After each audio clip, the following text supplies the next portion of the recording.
வணக்கம். பரபரப்பு மீடியா செய்திகளுக்காக நான் நிரோஷன். செங்கடலில் வர்த்தக கப்பல் மீது ஹவுதிகள் தங்கள் தாக்குதல்களை மீண்டும் தொடங்கியுள்ளனர்.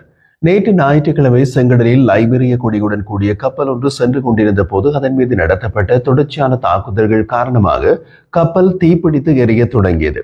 கப்பலில் இருந்து பணியாளர்கள் முதலில் கப்பலில் தீயை அணைக்க முயற்சித்தனர். ஆனால் கப்பல் மீது மீண்டும் மீண்டும் தாக்குதல் நடக்க தீயை அணைப்பது இயலாத காரியம் என்பதை கப்பலில் இருந்த பணியாளர்கள் புரிந்து கொண்டனர். கப்பலை கைவிடும் முடிவை கப்பல் கேப்டன் எடுத்தார். கப்பலில் இருந்த பணியாளர்கள் எரிந்து கொண்டிருந்த கப்பலை விட்டு கப்பல் மேல்தளத்தில் இருந்த உயிர்காக்கும் படகுகளில் ஏறி கப்பலில் இருந்து விலகிச் சென்றனர். இது பல மாதங்களுக்கு பின்னர் அங்கு நடந்த முதல் தாக்குதல் சம்பவம். கிரீஸுக்கு சொந்தமான பல்கரியர் ரக கப்பலான மஜிக் சீஸ் மீதான தாக்குதலுக்கு சந்தேகம் உடனடியாக ஹவுதிகள் மீது வீழ்ந்தது. குறிப்பாக ஆளற்ற படகுகள் கப்பலை சூழ்ந்து கொண்டு சிறிய ஆயுதங்கள் மற்றும் ராக்கெட்கள் மூலம் இயக்கப்படும் கையறை குண்டுகளால், அதாவது ஆர்பிஜிகளால் கப்பலை குறிவைத்து தாக்கியதாக ஒரு பாதுகாப்பு நிறுவனம் கூறியது. ஹவுதி இயக்கத்தின் ஊடகங்களும் இந்த தாக்குதல் குறித்து செய்தி வெளியிட்டன.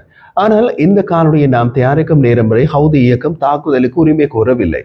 அதே நேரத்தில் தாக்குதல் நடந்தவுடன் அதற்கு உரிமை கோருவது அவர்களது வழக்கம் அல்ல. அவர்கள் தாக்குதலை ஒப்புக்கொள்வதற்கு சில மணி நேரங்கள் அல்லது நாட்கள் கூட ஆகலாம். கப்பல் போக்குவரத்துக்கு எதிரான புதுப்பிக்கப்பட்ட ஹவுதி தாக்குதல் அமெரிக்கா மற்றும் மேற்கத்திய படைகளை மீண்டும் அந்த கடல் பகுதிக்கு ஈர்க்கக்கூடும். குறிப்பாக அமெரிக்க ஜனாதிபதி டொனால்ட் ட்ரம்ப் ஒரு பெரிய விமான தாக்குதலில் ஏமனில் உள்ள ஹவுதி இயக்க இலக்குகளை குறிவைத்து தாக்குதல் நடத்திய பின்னர் ஹவுதிகள் இனி தாக்குதல் நடத்த மாட்டார்கள் என்று அறிவித்துவிட்டு தாக்குதல்களை நிறுத்த உத்தரவிட்டிருந்த நிலையில் வர்த்தக கப்பல்கள் மீதான தாக்குதல் மீண்டும் நடந்திருக்கிறது. அமெரிக்க விமானங்கள் ஏமனில் உள்ள ஹவுதி இயக்க இலக்குகள் மீது சுமார் 2 வாரங்களாக தினமும் தாக்குதல்களை நடத்திய பின்னரே அந்த சுற்று விமான தாக்குதல்கள் முடிவுக்கு வந்தன. வர்த்தக கப்பல் மீது தாக்குதல் நடத்தப்பட்ட காலகட்டம் மிக முக்கியமானது. காரணம், பல முக்கிய சம்பவங்கள் இப்போது நடந்து கொண்டிருக்கின்றன. இஸ்ரேல் ஹமாஸ் போரில் சாத்தியமான போர் நிறுத்தம் சமநிலையில் தொங்கிக் கொண்டிருக்கின்ற நிலையில் ஈரான் தனது அணுசக்தி திட்டம் குறித்த பேச்சுவார்த்தைகளை மீண்டும் தொடங்கலாமா வேண்டாமா என்று யோசித்துக் கொண்டிருக்கும் நிலையில் ஈரானிய இஸ்லாமிய குடியரசுக்கு எதிரான இஸ்ரேலிய போரின் மத்தியில் ஈரான் மிகவும் உணர்திறன் வாய்ந்த அணுசக்தி தளங்களை குறிவைத்து அமெரிக்க விமான தாக்குதல்களை தொடர்ந்து மத்திய கிழக்கில் ஒரு முக்கியமான தருணத்தில் செங்கடலில் வர்த்தக கப்பல் மீது தாக்குதல் நடத்தப்பட்டுள்ளது. ராஜதந்திர முன்னேற்றங்களை பொருட்படுத்தாமல் கடல்சார் இலக்குகளை தாக்கும் திறனையும் விருப்பத்தையும் ஹவுதிகள் தொடர்ந்து கொண்டுள்ளனர் என்ற ரீதியில் இதை பார்த்துவிட முடியாது. காரணம், ஈரான் உத்தரவிடாமல் ஹவுதிகள் இந்த தாக்குதல்களில் இறங்கி இருக்க முடியாது. அதே நேரத்தில் மற்றொரு முக்கிய விஷயத்தையும் இங்கு பார்க்க வேண்டும். காசாவில் இஸ்ரேல் போர் புரியும் நிலையில் பாலஸ்தீனியர்களுக்கு ஆதரவை காட்டவே வர்த்தக கப்பல்கள் மீது தாக்குதல் நடத்த தொடங்கியதாக ஹவுதிகள் அறிவித்திருந்தனர். காசாவில் போர் நிறுத்தம் தொடர்பான பேச்சுவார்த்தைகள் இறுதி கட்டத்தில் உள்ளன. அமெரிக்கா கொடுத்த போர் நிறுத்த முன்மொழிவை ஓரிரு சிறு கோரிக்கைகளுடன் ஏற்றுக்கொண்டதாக ஹமாஸ் அறிவித்துள்ளது. அப்படியான நிலையில் கடந்த டிசம்பர் மாதத்திற்கு பின் எந்த ஒரு கப்பலையும் தாக்காமல் அமைதி காத்த ஹவுதிகள் இப்போது திடீரென்று ஏன் தாக்குதலை நடத்துகிறார்கள்? தாக்குதல் நடத்துமாறு ஈரான் ஏன் ஹவுதிகளுக்கு உத்தரவு கொடுத்தது? எல்லாவற்றுக்கும் மேலாக இன்று திங்கட்கிழமை 7ஆம் தேதி வெள்ளை மாளிகையில் இஸ்ரேலிய பிரதமர் பெஞ்சமின் நேதன்யாகு அமெரிக்க ஜனாதிபதி டொனால்ட் ட்ரம்பை சந்திக்க திட்டமிட்டுள்ள நிலையில் அதற்கு சில மணி நேரத்திற்கு முன் இந்த தாக்குதல் நடத்தப்பட்டுள்ளது. பிரிட்டிஷ் கடற்படையின் ஐக்கிய ராஜ்ய கடல்சார் வர்த்தக செயல்பாட்டு மையம் முதலில் வெளியிட்ட அறிக்கையில் ஒரு வர்த்தக கப்பலை சூழ்ந்து கொண்டு பல துப்பாக்கி வேக படகுகள் கப்பலை நோக்கி தாக்குதல் நடத்துகின்றன என்று தெரிவித்தது.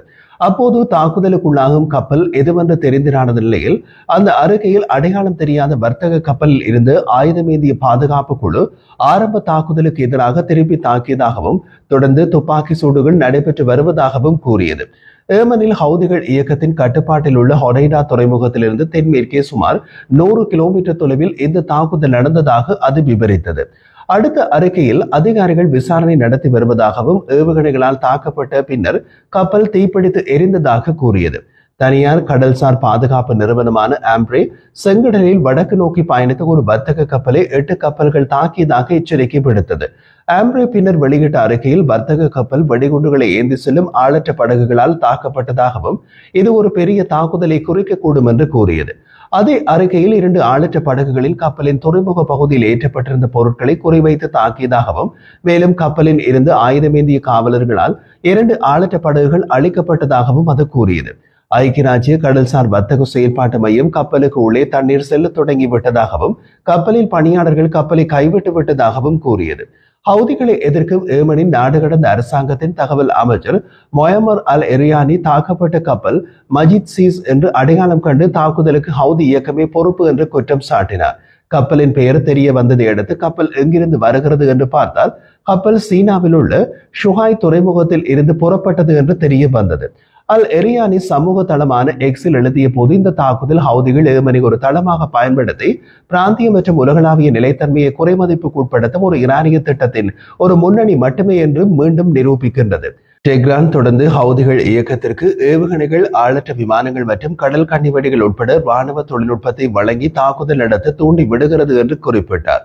ஹவுதி இயக்கத்தின் அல்மசிரா செயற்கைக்கோள் செய்தி சேனல் தாக்குதல் நடந்ததை ஒரு குறுகிய செய்தியாக மட்டும் வெளியிட்டது.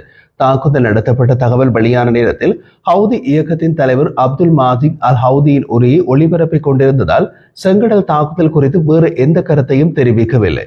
நவம்பர் 2023 மற்றும் ஜனவரி 2025 இடையில் ஹவுதிகள் ஏவுகணைகள் மற்றும் ஆளற்ற விமானங்கள் மூலம் 100க்கும் மேற்பட்ட வர்த்தக கப்பல்களை குறிவைத்து அவற்றில் 2ஐ மூழ்கடித்து 1ஐ கைப்பற்றி 4 மாலுமிகளை கொன்றனர். தற்போது செங்கடலில் எரிந்த நிலையில் மூழ்கி கொண்டிருக்கும் கப்பல் அவர்கள் மூழ்கடித்த கப்பல்களின் எண்ணிக்கையை 3ஆக அதிகரித்துள்ளது. இங்குள்ள மற்றொரு விஷயம், ஹவுதிகள் ரஷ்யா மற்றும் சீனாவுடன் ஒரு டீல் போட்டு வைத்திருந்தனர். அது என்னவென்றால் ரஷ்யா அல்லது சீனாவில் இருந்து செல்லும் அல்லது அங்கு போகும் கப்பல்களை தாக்குவதில்லை என்று உத்தரவாதம் கொடுத்திருந்தனர். ஆனால் தற்போது தாக்கி மூழ்கடிக்கப்பட்ட கப்பல் சீனாவில் இருந்து புறப்பட்ட கப்பல் என்பதால் இதில் ஏதோ இடிக்கிறது. ஹவுதி தாக்குதல் செங்கடல் வழித்தடம் வழியாக வர்த்தக கப்பல் ஓட்டத்தை வெகுவாக குறைத்துள்ளது. இந்த கடல் வழித்தடம் பொதுவாக ஆண்டுதோறும் $1 டிரில்லியன் மதிப்புள்ள பொருட்களை நகர்த்துவதை வழக்கமாக கொண்டிருந்தது. மார்ச் நடுப்பகுதியில் அமெரிக்கா ஏமனில் ஹவுதி இலக்குகளுக்கு எதிராக ஒரு பெரிய அளவிலான தாக்குதலை தொடங்கும் வரை ஹவுதிகள் கடந்த டிசம்பரில் தாம் சுயமாக விதித்த போர் நிறுத்தத்தில் தாக்குதல்களை நிறுத்தியிருந்தார்கள். அமெரிக்க விமான தாக்குதல்கள் 2 வாரங்களுக்கு பின்னர் முடிந்தது. அமெரிக்க தாக்குதல்கள் நடந்த போதும் சரி, தாக்குதல்கள் முடிந்த பின்னரும் சரி, ஹவுதிகள் எந்த ஒரு கப்பலையும் தாக்கவில்லை. இருப்பினும் அவர்கள் இஸ்ரேலை குறிவைத்து அவ்வப்போது ஏவுகணை தாக்குதல்களை தொடர்ந்தனர். நேற்று ஞாயிற்றுக்கிழமை இஸ்ரேல் மீது ஏவுகணை ஏவியதாக ஹவுதி இயக்கம் கூறியது. இஸ்ரேலிய ராணுவம் அந்த ஏவுகணையை இடைமறித்து சுட்டு வீழ்த்தியதாக கூறியது. இஸ்ரேலுக்கும் ஈரானுக்கும் இடையிலான 12 நாள் போர் நடந்த போது ஏமனில் ஹவுதி இயக்கம் டெஹ்ரானுடன் ஒருங்கிணைந்து செயற்பட்டதாக கூறியது. அன்சார் அல்லா என்றும் அழைக்கப்படும் ஹவுதிகள் 2023ஆம் ஆண்டு முதல் இஸ்ரேல் மீது தாக்குதல்களை தொடங்கி காசாவில் உள்ள பாலஸ்தீனியர்களுக்கு ஆதரவாக இஸ்ரேல் மீது தாக்குதல் நடத்தியதாக கூறினார்கள். ஹவுதிகள் தங்கள் சமீப கால தாக்குதல்கள் பாலஸ்தீனிய மற்றும் ஈரானிய மக்களின் சார்பாக இருப்பதாக கூறுகிறார்கள். ஹவுதி செய்தி தொடர்பாளர் யாகியா சாரியின் டெலிகிராம் கணக்கில் ஹவுதிகள் குற்றவாளி, இஸ்ரேலிய எதிரிக்கு எதிராக ஈரானிய ராணுவத்தால் மேற்கொள்ளப்பட்ட நடவடிக்கைகளுடன் ஒருங்கிணைந்த தாக்குதல் நடத்தி வருவதாக குறிப்பிடப்பட்டுள்ளது. அவர் நடத்திய தொலைக்காட்சி உரையில் இஸ்ரேலின் ஜஃபாவை நோக்கி பல பாலிஸ்டிக் ஏவுகணைகளை ஏவியதாக சாரி கூறினார். ஹவுதிகள் ஈரானியர்களுடன் தங்கள் தாக்குதல்களை திட்டமிட்டு வருவதாக ஹவுதி சார்பு அரசியல் விமர்சகர் ஹுசைன் அல் புகைதி தெரிவித்துள்ளார்.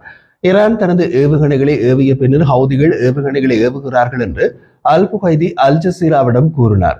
இதன் மூலம் ஹவுதிகளின் தாக்குதல்கள் ஈரானியர்களால் திட்டமிட்டு கொடுக்கப்படுகின்றன என்று எடுத்துக் கொள்ளலாம். இப்போது செங்கடலில் நடத்தப்பட்ட தாக்குதலும் அதற்கு விதிவிலக்கல்ல.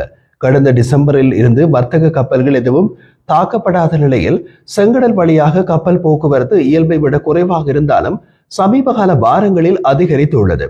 இதற்கிடையில் ஹவுதிகளுக்கும் சவுதி தலைமையிலான கூட்டணியின் ஆதரவுடன் ஏமனின் நாடு கடத்தப்பட்ட அரசாங்கத்திற்கு இடையே ஏமனில் பெரிய அளவிலான தசாப்த கால போர் ஒரு முட்டுக்கட்டை நிலையில் உள்ளது.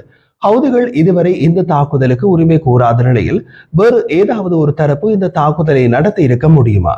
நாடு கடத்தப்பட்ட அரசாங்கத்திற்கு விசுவாசமாக இருக்கும் ஏமன் கடலோர காவல் படை கடந்த காலங்களில் செங்கடலில் குறைந்தது ஒரு கப்பலுடன் துப்பாக்கி போரில் ஈடுபட்டுள்ளது. சோமாலியாவை சேர்ந்த கடல் கொள்ளையர்களும் இந்த பகுதியில் செயற்பட்டுள்ளனர்.